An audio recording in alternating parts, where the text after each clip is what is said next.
कि कौन से ऐसे ऑर्गेनिक वे हैं जिसके थ्रू आपने अपने सोशल मीडिया प्लेटफॉर्म को बिना पैसे खर्च किए ऑर्गेनिक वे में उसको बढ़ा सकते हो, इंगेज कर सकते हो अपने ऑडियंस को। बस एक चीज का ध्यान रखना, ऑर्गेनिक ग्रोथ हमेशा कंसिस्टेंसी, क्रिएटिविटी और कम्युनिटी बिल्डिंग पे डिपेंड करता है। दुनिया में 5 बिलियन से भी ज्यादा एक्टिव लोग हैं सोशल मीडिया पे। ये चीज मैं आपको क्यों बता रहा हूँ? जाहिर बात है, ये मैं इसलिए बता रहा हूँ क्योंकि एक अपॉर्चुनिटी है सोशल मीडिया के लिए। अगर आपको इंटरेस्ट है सोशल मीडिया पर एक्टिव होने की या फिर इसके थ्रू अपने बिजनेस को ग्रो करने की, अगर आप एक बिजनेसमैन है, आपको लगता है सोशल मीडिया आपके लिए वर्क कर सकता है, आपके लिए ऑडियंस सोशल मीडिया पे है, तो डेफिनेटली ये एक अच्छा प्लेटफॉर्म है जहां पर मैं आज आपको बताने वाला हूँ ऐसी कौन सी स्ट्रेटजीज हैं जिनको आप फॉलो करेंगे तो ऑर्गेनिक वे में आपके पास ट्रैफिक आएगा, मींस ऑर्गेनिकली आपका सोशल मीडिया प्लेटफॉर्म ग्रो करेगा और उसकी इंगेजमेंट बढ़ेगी। तो ये स्टेप वाइज गाइड है, इसको आप ध्यान से देखना, वीडियो को पूरा अंत तक देखना, तभी आपको समझ में आएगा कि कौन सी चीजें हैं जिनको फॉलो करनी है, कौन सी चीजें हैं जिनको अवॉइड करनी है। चलिए शुरू करते हैं। सबसे पहला स्टेप तो आपको समझना होगा ऑर्गेनिक वे होता क्या है। ऑर्गेनिक वे ऐसा वे है जहां पर ऑर्गेनिक मीन्स कि नेचुरली आपकी ऑडियंस आपको कनेक्ट करेगी, आप जो भी पोस्ट करते हैं उस पे लोग एंगेज करेंगे नेचुरल वे, मीन्स आपको उसको प्रमोट नहीं करना है, जबरन ऐड के थ्रू तक उसको रीच नहीं कराना है, मीन्स आपका कंटेंट ही कुछ इस तरह का होगा कि लोग खुद ब खुद उसको इंटरेक्ट करेंगे। ऑर्गेनिक मार्केटिंग में एसईओ का हमेशा से योगदान रहा है, तो जो भी आपका प्रोफाइल होगा उसमें जो भी पोस्टिंग होने जा रही है इसमें अब कुछ एसईओ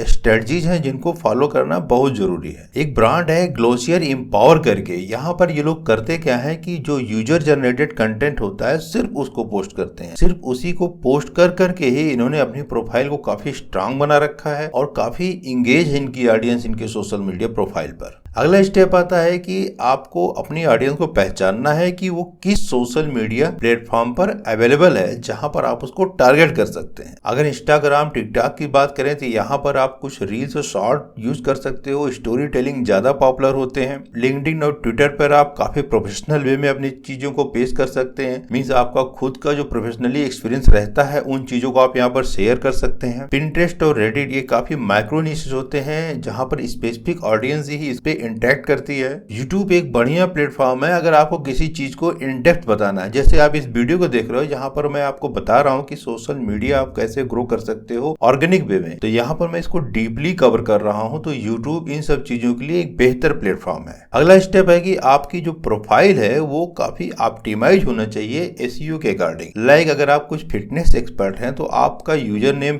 John@123 होने के बजाय जॉन फिटनेस एक्सपर्ट होना चाहिए, मीन्स यूजर नेम में ये वर्ड आना चाहिए जिससे आपको काफी ऑर्गेनिक ट्रैफिक मिल सकता है। आपका जो बायो होता है वहां पर भी आपसे आपके बिजनेस रिलेटेड कीवर्ड्स का यूज अच्छे से होना चाहिए ताकि यूजर को समझ में आ जाए आप क्या चीज प्रोवाइड करते हो, आप किस चीज के एक्सपर्ट हो। क्लिकेबल सीटेबल यूज करना, मीन्स एक ऐसी लिंक होगी जिसपे क्लिक करते ही वहां पर मल्टीपल यूआरएल्स आ जाती है। सपोज आप इंस्टाग्राम पे आप डालते हो सीटीए, जिसको आप क्लिक करते हो तो वहां पर आपका फेसबुक यूआरएल मिल जाएगा, यूट्यूब यूआरएल मिल जाएगा, टिकटॉक यूआरएल मिल जाएगा, ट्विटर का आप यूआरएल मिल जाएगा, मींस एक क्लिक करके मल्टीपल वे में उनको आप कनेक्ट कर सकते हैं। इसके लिए कुछ साइट्स हैं, लाइक इसके लिए आप लिंक ट्री यूज कर सकते हो, बीकॉन से उसको भी यूज कर सकते हो। बायो की जो मैं बात कर रहा था, अगर आप सोशल मीडिया स्ट्रेटजिस्ट हो तो आपकी बायो कुछ इस तरह होनी चाहिए, helping small businesses go viral with proven social media strategies, DM for more detail या फिर डीएम फॉर फ्री सोर्सेज, इस तरह की बायो आप यूज कर सकते हैं। अगला स्टेप है कि रिसर्च करना है कंटेंट पे, कौन से कंटेंट है जो आपको यूज करना है अपने ऑडियंस के लिए। मींस अगर कोई ट्रेंड चल रहा है तो आपको ट्रेंड सिंपली आंख बंद करके नहीं फॉलो करना, आपको गैप फाइंड आउट करना है कि जो ट्रेंड चल रहा है उसमें कौन सा गैप है जो लोग कवर नहीं कर रहे हैं, तो उस ट्रेंड को मिलाते हुए आप उस गैप को आप कवर करना, तो देखना आपको कितना बेनिफिट मिलता है। अगर आप इंस्टाग्राम पे ही फिटनेस टिप्स या फिर ऐसे कुछ कीवर्ड सर्च करते हैं तो आपको कई प्रोफाइल रैंक करते हुए नजर आती हैं। आप एक प्रोफाइल आप क्लिक करके देख लेना उनकी टॉप 10 पोस्ट कैसे वर्क कर रही हैं, उसके अकॉर्डिंग आप अपने लिए स्ट्रेटजी तैयार कर सकते हैं। इवन आप या ऐसे वायरल कंटेंट पे आप उसकी कमेंट को भी जरूर रीड आउट करना, वहां पर कुछ ऐसी चीजें होती है जो लोग क्वेरी जनरेट किए रहते हैं जो कि उस कंटेंट में हो सकता है कवर ना हुई हो, तो आप उस क्वेरी को नोट डाउन कर लो, मीन्स एक गैप मिल गया, तो जब आप उस तरह का कंटेंट बनाओ तो उस चीज को जरूर कवर करना क्योंकि वो मिसिंग हो रहा था कहीं, जो कि वायरल हो चुका था, तो उस चीज को जब आप कवर करोगे तो आपका जो कंटेंट बनेगा वो मोर वैल्यूएबल हो जाएगा। अगला स्टेप है कि आप कुछ इस तरह से कंटेंट बनाओ जो कि थोड़ा सा सा भीड़ से हट के नजर आए। मीन्स जो कंटेंट है उसमें कुछ चीजें आपको ऐसी फॉलो करनी है जिससे कि यूजर जब भी उससे इंटरेक्ट हो तो वो उस चीज को पूरा देखे या समझे।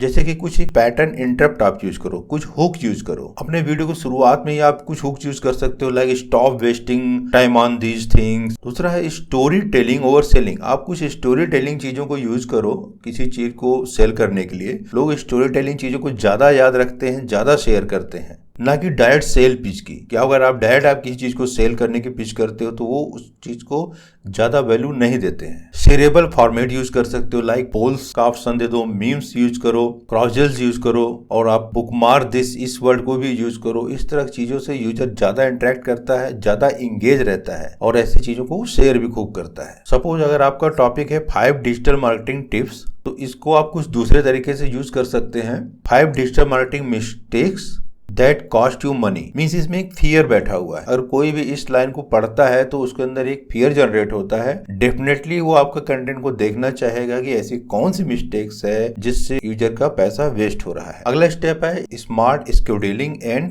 Posting strategy. Consistency beats frequency. बजाय इसके कि आप कुछ स्पैमिंग डेली पोस्ट करते रहो, आप कुछ क्वालिटी पोस्ट पे ध्यान दो। आप भले कम पोस्ट करो लेकिन सही चीजें ही पोस्ट करो। इसके लिए आप एक सस्टेनेबल आप टाइम डिसाइड कर सकते हो, कैलेंडर बना सकते हो। इंस्टाग्राम और टिकटॉक की अगर बात करें तो वीकली 3 से 4 पोस्ट सही है, जो मिक्स हो सकती है रील्स, पोस्ट और क्रॉसल्स की। लिंक्डइन पर आप 2-3 पोस्ट करो वीकली, वो भी हाई वैल्यूएबल हो, जो कि आपके एक्सपीरियंस पे बेस पे रहता है, जो कि आपके प्रोफेशन को टच भी करता हो। यूट्यूब पर आप एक वीडियो अपलोड कर सकते हो वीकली। आप शॉर्ट आप डेली यूज कर सकते हो। कब किस टाइम पे इसको पोस्ट करना है इसके बारे में मैं डिस्क्रिप्शन में डाल दूंगा, जो एक अच्छी प्रैक्टिस है। कौन से सोशल मीडिया प्लेटफॉर्म पर किस टाइम पर और किस डे को पोस्ट करने से ज्यादा एंगेजमेंट मिल सकती है। कुछ टूल्स हैं जो आपके पोस्टिंग टाइम पीरियड को शेड्यूल कर सकते हैं, लाइक मेट्रिकूल, लेटर, नोशन। इवन अगर आप कैनवा का प्रो वर्जन यूज कर रहे हो तो उसमें भी एक ऑप्शन होता है लेफ्ट साइड में कैलेंडर करके, जहां पर आपने जिस पे आपको शेड्यूल करना है, जो भी आपने क्रिएटिव बनाया है उस पे आप शेड्यूल कर सकते हो। लॉगिन करके एथोराइज हो जाता है तो आपको बार बार उस टाइम जोन के लिए आपको दिक्कत नहीं होती है। आप आराम से उसमें फिक्स कर दीजिए, वो अपने आप ऑटोमेटिकली पोस्ट कर देगा। अगला स्टेप है कि सोशल मीडिया कैलेंडर आपके पास जरूर होना चाहिए, ताकि आपके पास एक माइंड सेट रहेगा कि कब कौन सी पोस्ट अगली करनी है, किसके अबाउट करनी है, सब कुछ क्लियर एक विजन बना होता है। इससे आपकी ऑडियंस को काफी बेनिफिट मिल सकता है। अगर हम बात करें, अगर आप रियल एस्टेट का बिजनेस कर रहे हैं या फिर आपके पास कोई क्लाइंट है जो रियल एस्टेट से रिलेटेड है, उसके लिए आपको सोशल मीडिया स्ट्रेटजी फॉलो करना है, उसके लिए कैलेंडर बनाना है। तो अभी मैं बताने चल रहा हूँ आपको चैट जीपीटी के थ्रू आप कैसे इस चीज को कर सकते हैं। आपको चैट जीपीटी को एक प्रॉम्प्ट देनी है मंथली कैलेंडर बनाने के लिए, like generate a 30 days calendar for a real estate Instagram page, mixing reels, carousels, post, client testimonials, tips and property highlights. इस प्रॉम्प्ट को मैं डिस्क्रिप्शन में भी दे दूंगा, आप वहां पर कुछ और मॉडिफाई करके इसको यूज कर सकते हो। इसके बाद आपके सामने कुछ इस तरह से चैट जीपीटी में रिजल्ट आएगा, एक मंथली सोशल मीडिया कैलेंडर बन जाएगा, क्या कब आपको पोस्ट करना है। कुछ टॉपिक्स अपने हिसाब से रिफाइन कर सकते हो, डिपेंड अपॉन कि क्या चीज आपको कवर करनी है, क्या चीज हटानी है। अब आप जब एआई तक आ ही गए हो तो यहाँ से आप पोस्टिंग के लिए टाइटल, हैशटैग, कैप्शन सब कुछ आप यहाँ से लिखवा सकते हो। इवन इस कैलेंडर में भी इसको इंक्लूड कर सकते हो। एआई यूज करने से ये काफी आपका टाइम सेव करेगा, अननेसेसरी चीजों पे ध्यान नहीं जाएगा। तो काफी टाइम सेविंग है और काफी स्मार्ट वे में काम करने का तरीका हो जाता है। अगला स्टेप है कि जब आपको एंगेजमेंट मिलने लगे तो आपको उस पे engaging like a human, means जो भी कमेंट आ रहे हैं उनका प्रॉपर रिप्लाई करना अच्छे से।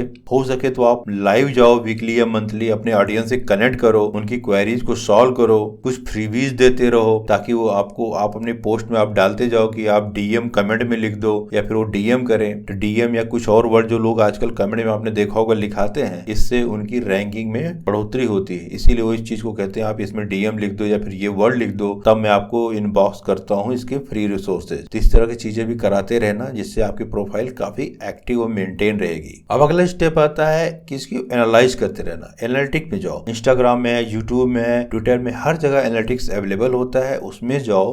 प्रोफेशनल डैशबोर्ड होगा इंस्टाग्राम में, वहां के थोड़ा एनालिटिक में जाओ और वहां से देखो कि आपकी ऑडियंस ऑडियंस किस टाइप की है, किस टाइप कंटेंट इंगेज कर रही है, कौन सा टाइम पीरियड है जो ज्यादा उस समय लोग एक्टिव होते हैं, मेल है फीमेल है या किस तरह कंटेंट ज्यादा लाइक कर रहे हैं। तो उस चीज को आप नोट डाउन करते जाओ और अगला कंटेंट जब भी पोस्ट करो उससे 1-2 घंटे पहले पोस्ट करो। सपोज कि आपकी जो ऑडियंस है वो शाम को 7 बजे काफी ज्यादा हाई इंगेज होती है, तो आप अपने कंटेंट को 5-6 बजे के आसपास जरूर पब्लिश कर दो ताकि 7 बजे तक आपको मैक्सिमम उस पर इंगेजमेंट मिल जाए। तो ये था आज का वीडियो जहां मैंने आपको बताया कि कौन से ऐसे ऑर्गेनिक वे हैं जिसके थ्रू आपने अपने सोशल मीडिया प्लेटफॉर्म को बिना पैसे खर्च किए ऑर्गेनिक वे में उसको बढ़ा सकते हो, इंगेज कर सकते हो अपने ऑडियंस को। बस एक चीज का ध्यान रखना, ऑर्गेनिक ग्रोथ हमेशा कंसिस्टेंसी, क्रिएटिविटी और कम्युनिटी बिल्डिंग पे डिपेंड करता है। तो इन चीजों पे ज्यादा फोकस करना ताकि आपकी ऑर्गेनिक ग्रोथ बढ़ती रहे और लगातार बढ़ती रहे। होप कि मैंने हर चीज को कवर कर लिया है। अगर कुछ छूट गया हो तो आप कमेंट कर देना, जहां पर मैं देख लूंगा और उसको कोशिश करूंगा उस चीज को वहां पर सॉल्व कर सकूं।